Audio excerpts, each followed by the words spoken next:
ہوتا ہے وہ کیا کہتے ہیں کہ بیکٹیریا سے صاف ہوتا ہے، گندگی سے صاف ہوتا ہے، اور یہ جو ہوتی ہے گناہوں سے صاف ہوتی ہے، باتوں سے صاف ہوتی ہے۔ آپ پائیں گے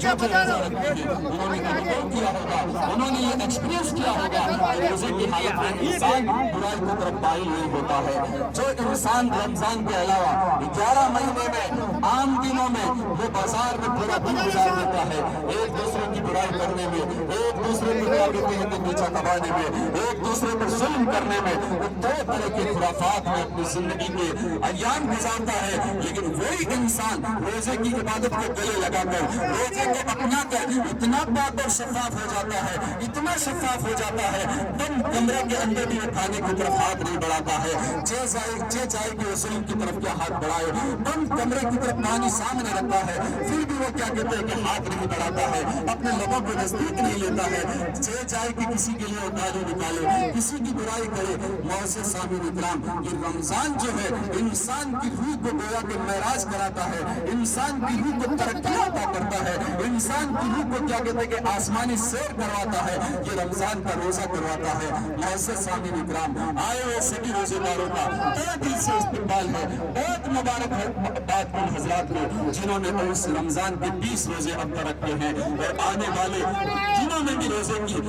کا عزم مصمم رکھا ہے۔ معزز سامعین اکرام، یاد رکھیں کہ آج کی افطار پارٹی جس میں کیا کہتے ہیں کہ سینکڑوں حضرات جمع ہوئے ہیں، اور پچھلی افطار پارٹی میں ہم نے دیکھا ہوگا بہت سے ہمارے بھائی اس میں موجود تھے، اور بہت سے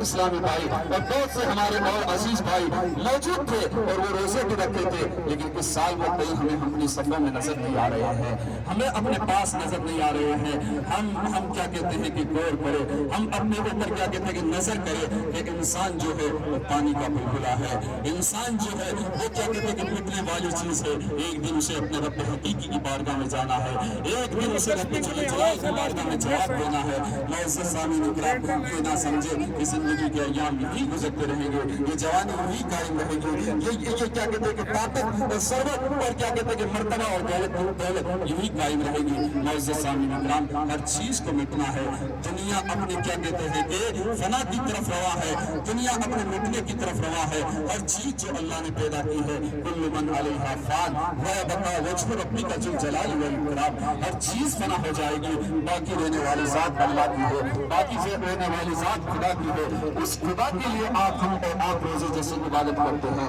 معزز سامعین اکرام، رمضان المبارک روزے جیسی عبادت کے ساتھ اپنے ساتھ کئی طرح کی نیکیاں لے کر آتا ہے۔ اس میں تراویح کا اہتمام خصوصی طور پر مساجد میں کیا جاتا ہے۔ بندہ مومن عشاء کی 17 رکعت کے ساتھ 30 رکعت تراویح کا اہتمام بجماعت کر کے یہ بتاتا ہے کہ دن میں بھی رب کی عبادت ہے، اور رات میں بھی رب کے لیے شکرانے کی اور سنت رکعت ادا کر کے رب کی عبادت کی نیت کر اور رب کی عبادت کر کے روزے کی نیت کر کے مسلمان سوتا ہے۔ کتنا پیارا مبارک ہے، کتنی اس کے نورانی دن ہے، کتنی نورانی اس کی راتیں ہیں، کتنی نورانی گھڑیاں ہیں، آپ اندازہ نہیں لگا سکتے ہیں۔ ہر گھڑی جو ہے وہ رحمت و برکت کی گھڑی ہے، ہر گھڑی جو ہے وہ مغفرت و بخشش کی گھڑی ہے، ہر گھڑی جو ہے وہ جہنم سے آزادی کی گھڑی ہے، ہر گھڑی جو ہے وہ نور سے بڑی ہوئی گھڑی ہے، ہر گھڑی جو ہے رب کی رحمتوں کو نچھاور کرنے والی گھڑی ہے۔ معزز سامعین اکرام، ان خصوصی گھڑیوں میں خصوصی طور پر اپنے اہل و عیال، اپنے رشتہ داروں کے لیے، اپنے عزیز و اقارب کے لیے، اپنے ہمدرد دوستوں کے لیے،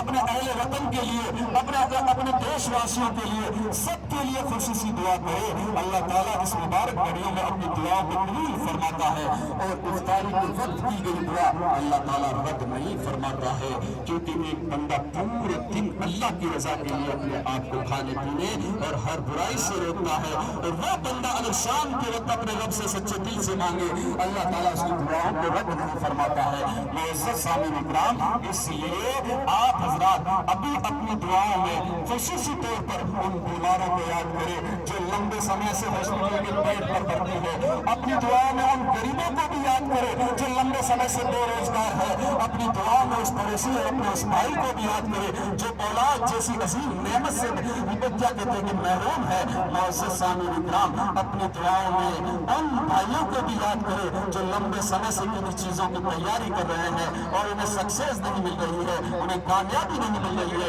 ان کے لیے بھی دعا کریں کہ مالک مولا ان کو کامیابی سے ہمکنار فرمائے، ان کو اللہ تعالیٰ کامیابی عطا